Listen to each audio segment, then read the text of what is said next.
यसरी गनेर हाल्नुपर्छ। अब फेरि एकैचोटि धेरै खान्छ सकिन्छ एक साथ लोभ गर्दै हाल्नुपर्ने छ है।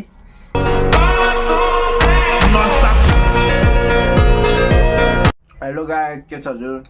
म चाहिँ वर्काइसकेपछि डाइट के खान्छु भनेर देखाउन जाँदैछु। केरा, सेतो चना, काजु, बदाम अनि तिनीहरू त्यो काँचो चना काजु बदामहरू भिजाएको पानीसँगै तातो पानी पनि। पानी खानु चाहिँ धेरै राम्रो हुन्छ, यसमा झन् धेरै भिटामिन हुन्छ।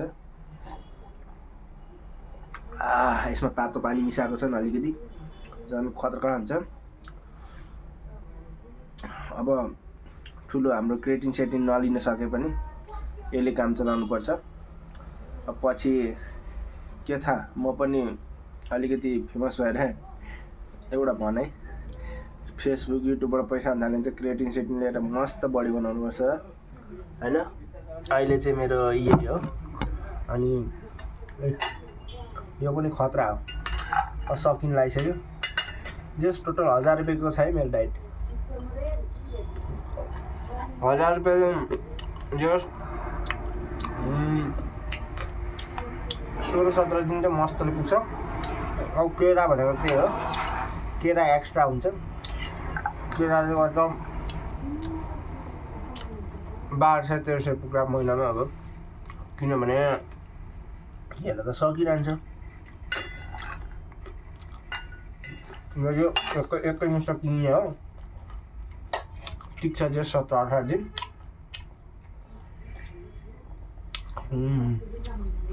पेटले चाहिँ पचाउनु पर्छ, काँचो हो।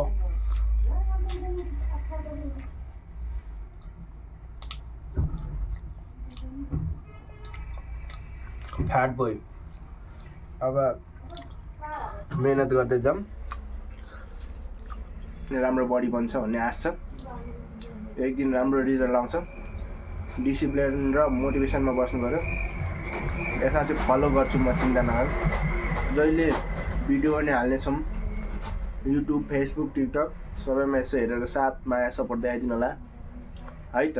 के बोले भाइ? अब के बोले के छ थाहा बोले? मेरो चाहिँ अब डाइट खाएर सकिसक्यो।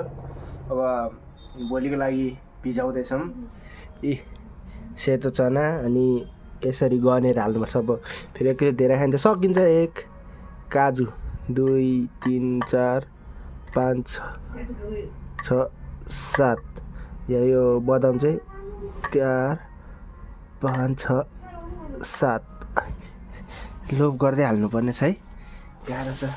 यो चाहिँ काँचो बदाम होइन त, यसलाई भुट्यो भने त झन् खतरा हुन्छ। यो त कति हाल्यो, यो त ढुक्कले हाल्न मिल्यो। यो चाहिँ भुटेको चना है, यति हो डाइटमा। अनि खै यहाँ चाहिँ केरा छ। केरा पनि अब 7-8 दिनको लागि मस्त पुग्छ। गर्मी महिनामा धेरै लियो भने कुहिएर थाहा छ नि कस्तो हुन्छ। ल है त, लाइक सेयर कमेन्ट सबैजनाले। यति भन्दै म चाहिँ लागेँ। धन्यवाद।